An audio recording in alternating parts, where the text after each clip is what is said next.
All right, we're pleased to be joined this week by Scott Hamilton from the Post and Courier. Scott, how are you doing?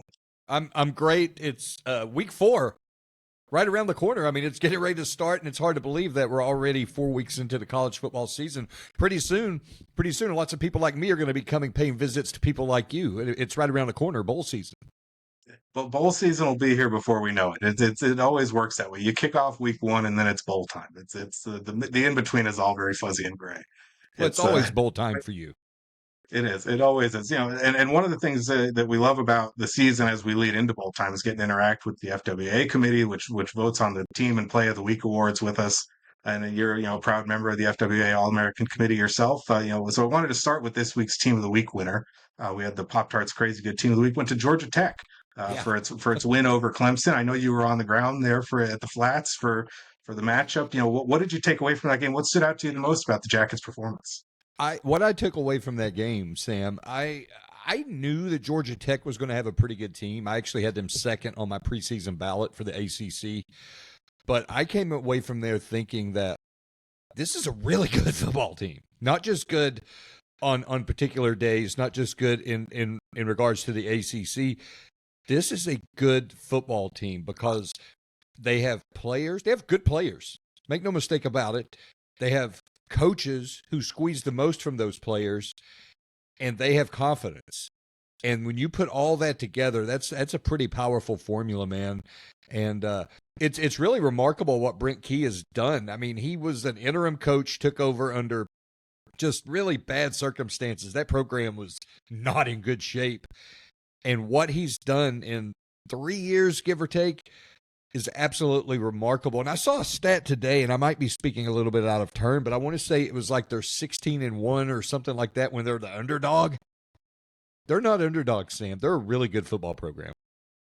No, that is an impressive number. I know his record against AP top 25 opponents is very good. Again, I don't know the stat immediately offhand, but it's exceptional. And you look ahead at their schedule. They play Temple, they go to Wake Forest, they host Virginia Tech, they go to Duke, they play Syracuse, they play NC State, but they all kind of feel like winnable games at this point. Is this can they sustain this momentum? Yeah, I really think so. And it's actually my column that's posted on Wednesday in the Post and Courier. I do my little bandwagon column, jumping on. And Georgia Tech is one of the things I'm jumping on because when you look at that schedule, I think I did the math. Their remaining 9 games, and that includes a non-conference game against Temple. Their remaining 9 teams have combined to go 12-13. That's definitely winnable, but there's no Florida State on the schedule. There's no Miami on the schedule. I can see a world, and this is crazy. This is crazy. Work with me here a moment. I could see a world where you could have a Cal Georgia Tech ACC championship. A Cal Georgia Tech ACC championship. I know it's a lot to digest right now, man. I know it's a lot to digest, but that could happen. The only people that wouldn't like that maybe would be the television executives. It wouldn't have been on anybody's bingo card, I don't think, at the start of this season. As it relates to Clemson, anytime a team suffers a loss, it's all about how do they bounce back. What has Dabo Sweeney been preaching to the team, or what's your understanding of what he's been preaching to the team as they get ready for Syracuse this weekend? Yeah, he met with the media on Tuesday, and it's a lot of the same stuff with Dabo. I mean, Mr. Positivity, going to defend his players, going to defend his program. His record speaks for itself, yada yada yada. And I get it. They have a good roster, as far as we know. I mean, the roster has got so much experience coming back from last year. They've had execution problems, things that we can't figure out, injury problems. That has been an issue. What we have to keep in mind, Sam, is that this is still a football team that, and I hate to play into Dabo's hands here, but I'm going to for a moment. This is a Clemson football team that could just as easily be 3-0 as 1-2. Lost on the final drive in the red zone on a fourth down incompletion by K. Klubnik to LSU, which LSU might be one of the top 3 to 5 teams in the country. Lost on a 55-yard game winner on the road against a very good Georgia Tech team. The sky's not falling, but it's gray and it's cloudy, but it could clear up. Let's put it that way. They could still win the ACC. They could still fulfill all the preseason expectations and all that. But they've got to turn it around pretty quickly. They got Syracuse this week.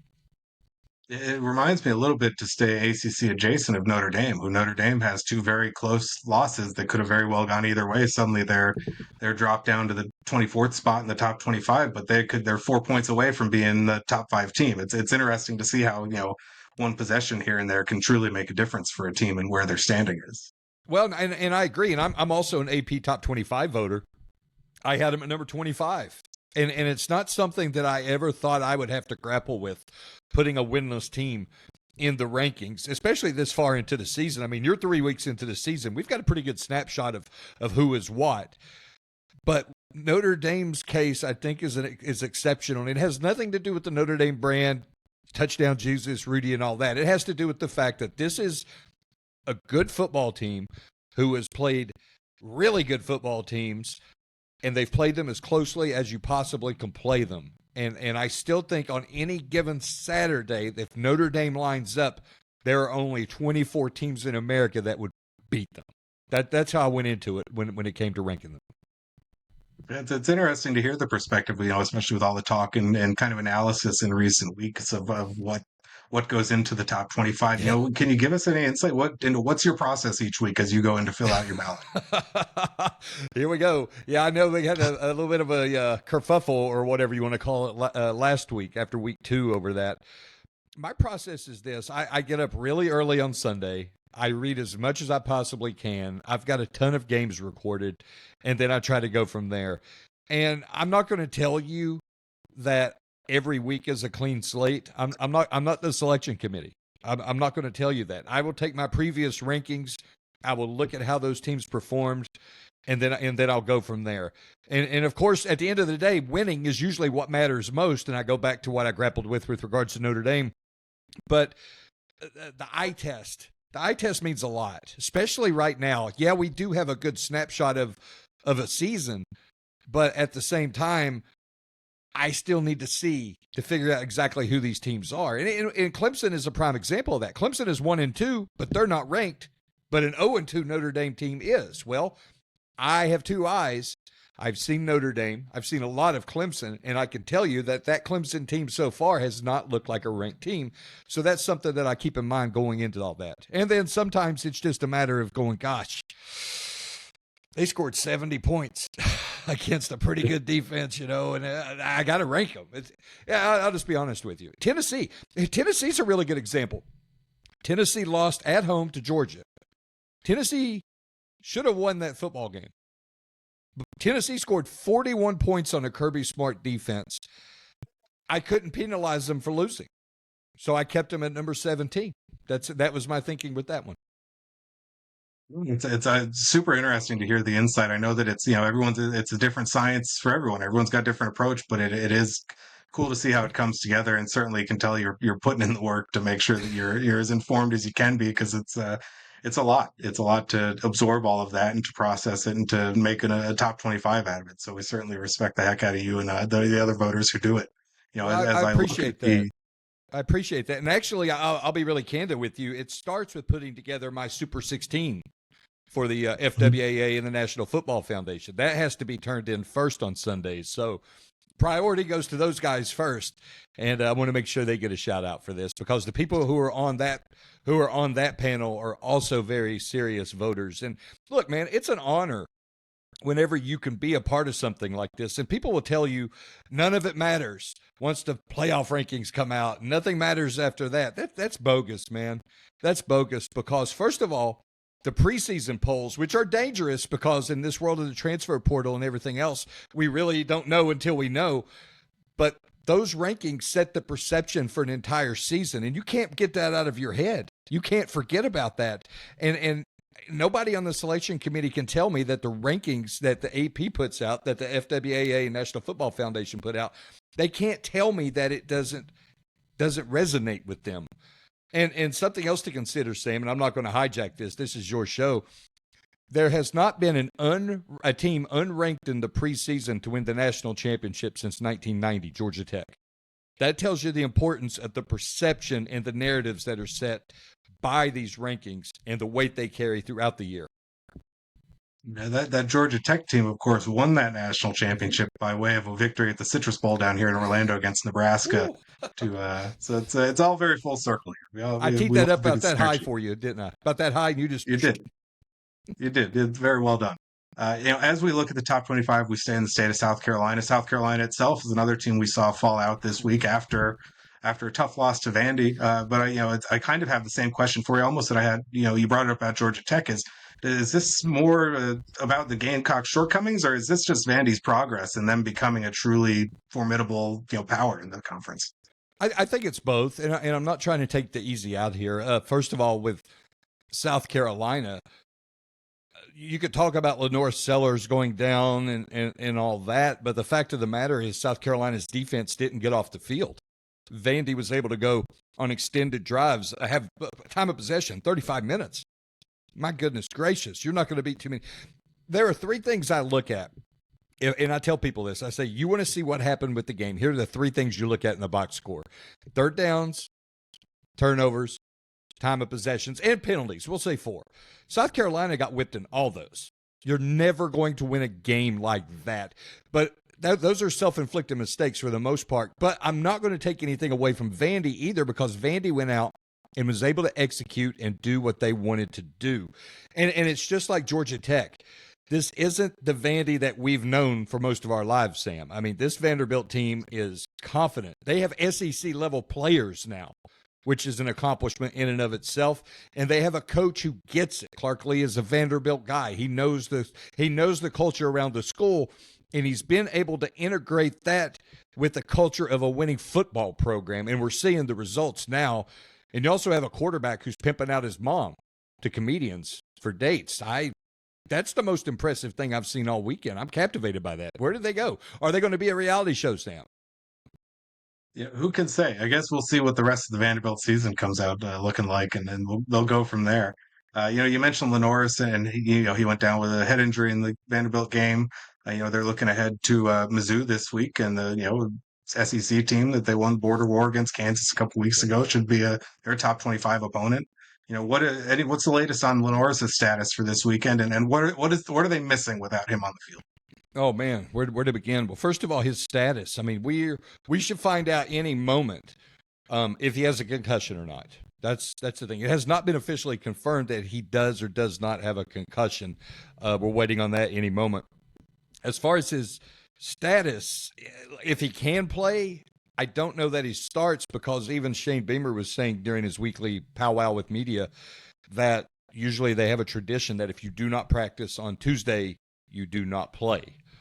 I don't know if that applies to Lenore Sellers or not, given what he provides for this team. I mean, this is a generational talent, and that's not hyperbole. He's a generational talent. He was second in the Heisman odds just a week ago, 2 weeks ago.